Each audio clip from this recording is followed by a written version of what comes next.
Hello and welcome to this episode of Ask the Experts. Today we're going to be covering the Fire Safety Residential Evacuation Plans England Regulations 2025.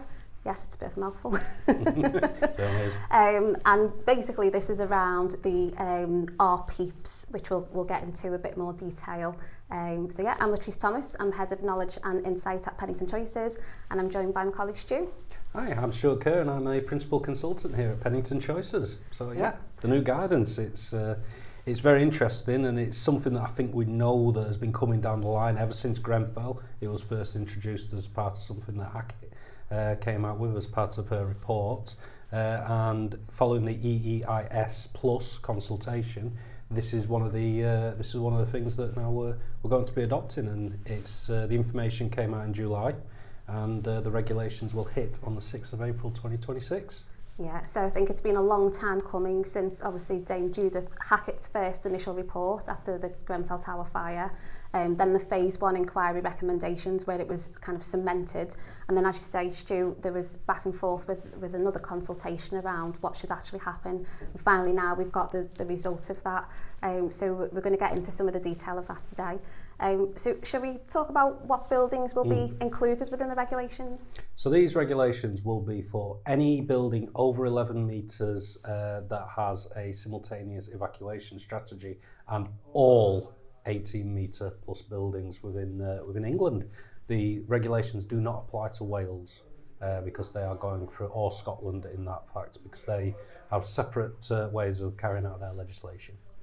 And is it worth, Stu, maybe just touching on simultaneous evacuation strategies? Will it be the fire risk assessment that is likely to stipulate that a building has a simultaneous evacuation strategy, and what does that mean? So it could, simultaneous evacuation strategy could come from a myriad of different avenues. It could be from the fire strategy for the building. It could be from a change in strategy which has come from the fire risk assessment advice.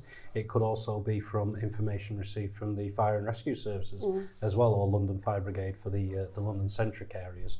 So it could be from many different reasons. Generally, a simultaneous evacuation strategy will only be employed where a building is felt is unsafe to maintain a safe put evacuation. So things such as combustible cladding, very poor compartmentation within the building, or other unsafe matters could lead to a building having a simultaneous evacuation strategy. Is it worth maybe just giving an overview then of what's in the regulations, and maybe then we can dive into a bit more detail? So what essentially is going to be coming into force from next April? So from 6th of April next year, any building within scope that we just discussed, wherever there is a resident, a relevant resident, and that's basically any resident who resides in the building, they will be able to request from the responsible person a person-centred fire risk assessment. And this is fundamentally, this is where the resident feels that they are vulnerable and will struggle to evacuate the building in an emergency situation. So what will have to be taken forward then is that the responsible person will carry out a person-centred fire risk assessment with that resident. They will look to create a plan for that resident, and if there are any mitigations that need to be put into place, this could be aids and adaptations or other things within the building that will support their evacuation from the building. Then they will have a statement created as part of that, which will be shared with the Fire and Rescue Service and maintained within the secure information box for the building where there is a relevant one for it. So from there, that will then need to be reviewed, and any costs as well from the mitigation that may need to be put into place will be borne from one or two areas, depending on where those costs will be centred, whether it be the resident themselves, whether it will be all residents within the building, if it is a mitigation that is deemed that is a benefit to all residents, such as the installation of a communal fire alarm, for example, or it will come from the building owner themselves. So there's a lot that goes into this, but it is new legislation that is there to help those vulnerable residents who may struggle to get out of the building in an evacuation situation. Yeah, I think it's worth maybe breaking that down in a little bit more detail for each of those components. So in terms of the resident requesting a PCFRA or person-centred fire risk assessment, is that the only trigger for a landlord having to do that, or is this requirement that they need to go out and look for those residents? So no, there is that element of landlord discovery. So landlords, building owners, managing agents, if it is a managing agent for the building and so forth, they need to have an understanding of their residents. So being able to identify if a resident feels is vulnerable or not, because some residents don't want to put their hand up and say that they feel vulnerable. You know, it can be a very challenging thing for certain persons to express that they feel that they are vulnerable for whatever reasons that might be. You know, we've got the typical stiff upper lip attitude to things and we just get on and crack on. However, when it comes to the real life situation where an emergency is happening, that could actually be a terrible hindrance, and you wouldn't want to see people get hurt just because they weren't able to step up. So landlords should already be engaging with residents anyway. They should be making ways into making them aware of the evacuation strategy and how they will be expected to behave in an emergency situation if they find themselves in one. And if they find that they are not able to undertake that evacuation, then it is then that they need to be able to say, actually, I may need some additional support, and that is what this person-centred fire risk assessment is about. So yeah, there is an expectation on landlords as well and building owners to find out if there are vulnerable people in the building already. And have you got any sort of suggestions on how landlords could do that? So as you mentioned, I know quite a few landlords already have really strong resident engagement strategies. They're communicating with the residents. But if a landlord is less advanced in that way, what are some of the ways that they can start to make contact with their residents and find out if they are vulnerable?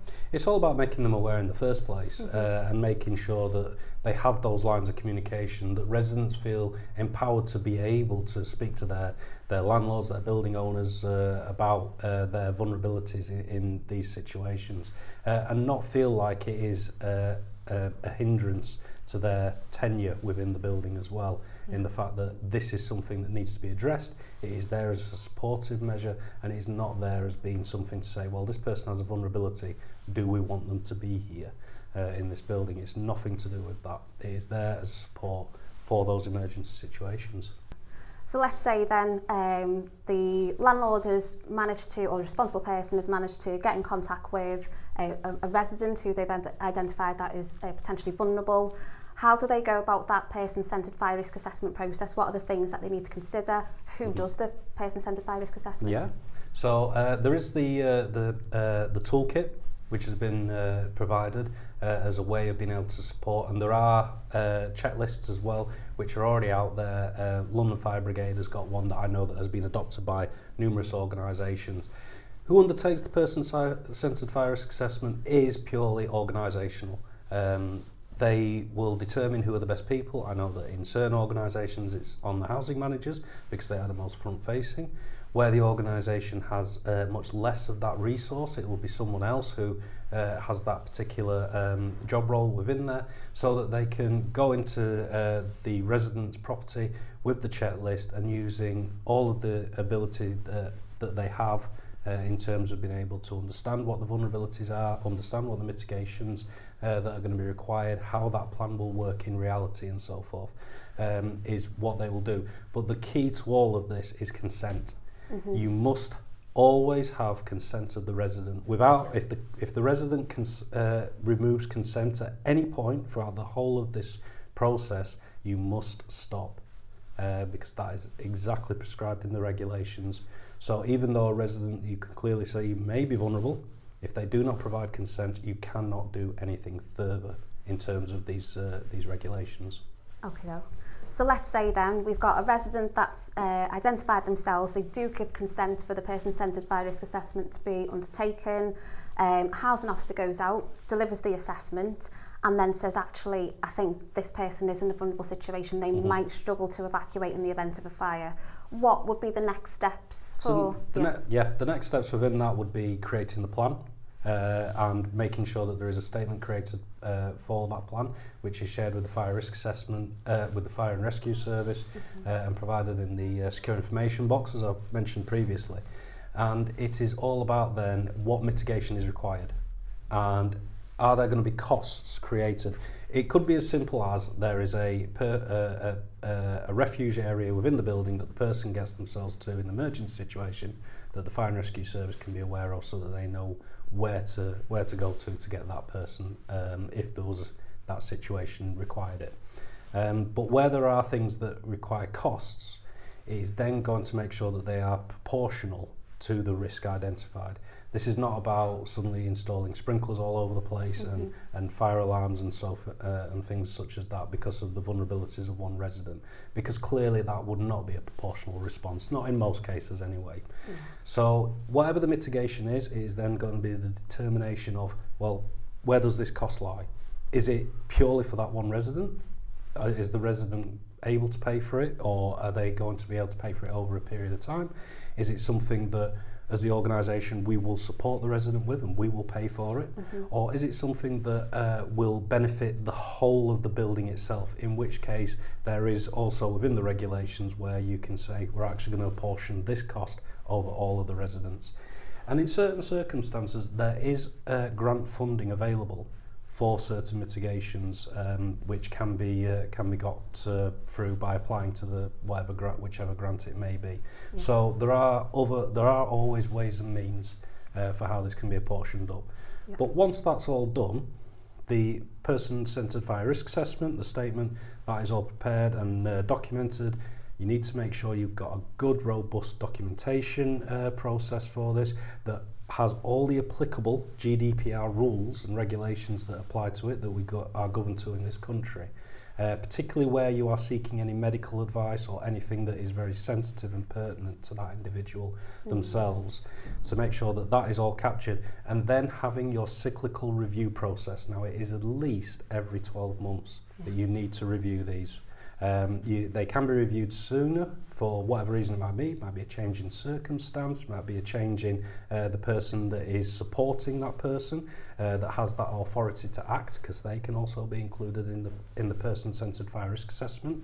But you need to make sure that you've got all that in place. So whether it forms part of a separate policy or a procedure, the organisation needs to make sure that they've got it so that everyone can consistently apply the same process on each occasion. So there's a lot to consider, isn't there, for a responsible person? So you've touched on, working with the fire and rescue service, and maybe we can come back to that. You've touched on GDPR, you've touched on consent and making sure that and obviously that will need to be recorded somewhere. You've touched on processes and making sure that it's consistent across the board so that everybody applies the same formula to undertaking the person-centred risk assessment. So there is a lot for responsible persons to consider. If we can go back then maybe to thinking about the fire and rescue service, thinking back to some of the clients that I work with, their relationship with different fire and rescue services is depend on which one that is. Not always positive in some respects, but equally sometimes there is a positive relationship. So in what ways do responsible persons need to share this information once they've got that consent with the fire and rescue service? So you need that conversation with the fire and rescue service in the first place. Understand what do they want to see and how do they want to see it. Now, there's prescribed information within the regulations that says you have to provide the statement within the secure information box. And actually, it is about being able to identify quickly for the fire and rescue service, because they're there to fight a fire or an emergency situation. They're not there to read reams and reams of information. So it's providing information in a succinct and easy to obtain manner within the secure information box, or if there's an alternative that they want to receive the information, so that they can get to site, know where the vulnerable persons are, and also go and attack whatever the emergency situation is. So have those conversations. If you have a primary authority, what is their view on this? If it is just the local fire and rescue service that you work with, what is their view on it? Because it could be that it is slightly different from one region to the other, but there are prescriptive regulations already down about the sharing of information, and then it could be what else. And then maybe thinking on the flip side in terms of, okay, so an organisation has got all of this in place, they've got a procedure, they've carried out PCFRAs, but then maybe 12 months down the line, they've forgot Mrs Jones in number 10 and they haven't carried out that annual review. Who then can enforce any action against them for not complying with the legal requirements? So, yeah, non-compliance is something that can be enforced by the local authority in the Fire and Rescue Service, and it can bring around a breach of the regulations, and the enforcement rules that apply around that are similar to any other breaches. So you can have an enforcement action, you can have a prohibition notice levelled against you, or you can have fines if it were to escalate to that far up the tree. So there are areas that they will use to enforce this to make sure that you are doing it. So in terms of any familiarisation visits that you're going to receive from the Fire and Rescue Service, one of the points of things is making sure, have we got our vulnerable tenants all identified? Are our person-centred fire risk assessments and our statements in particular, are they all in date? Is there anything else we need to include? So just to wrap up then, in thinking of some of the practical things that responsible persons can do in preparation for these regulations coming into effect from April next year. Some of the things that you've mentioned, Stu, around processes and procedures, that's going to be absolutely key. So you might want to update your overarching fire safety policy.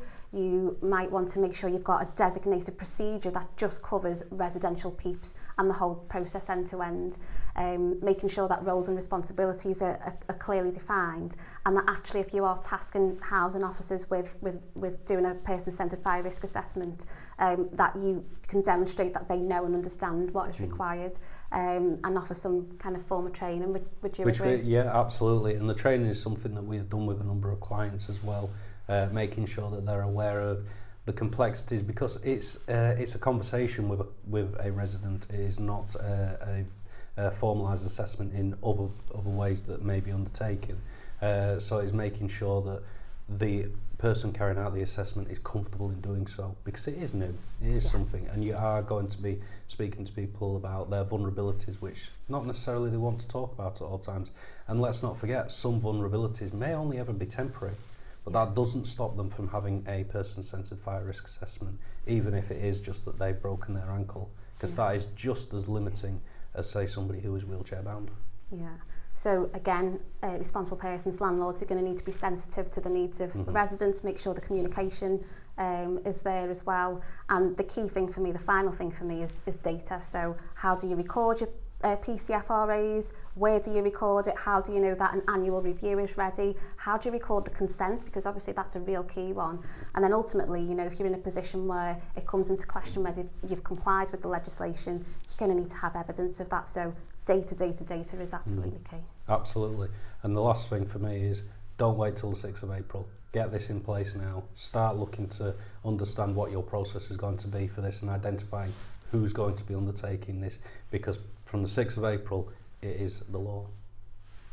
Right, thank you for listening to our podcast today on our PEEPs. It's been very interesting. I think hopefully you'll take something from it. Please listen out for our next podcast on Ask the Experts. Thank you for joining us today. If you would like to speak to one of our in-house experts, please get in touch either via our website or across our social media pages. Pennington Choices, surveying, consultancy and project management services to organisations nationwide. Our expertise, your solution.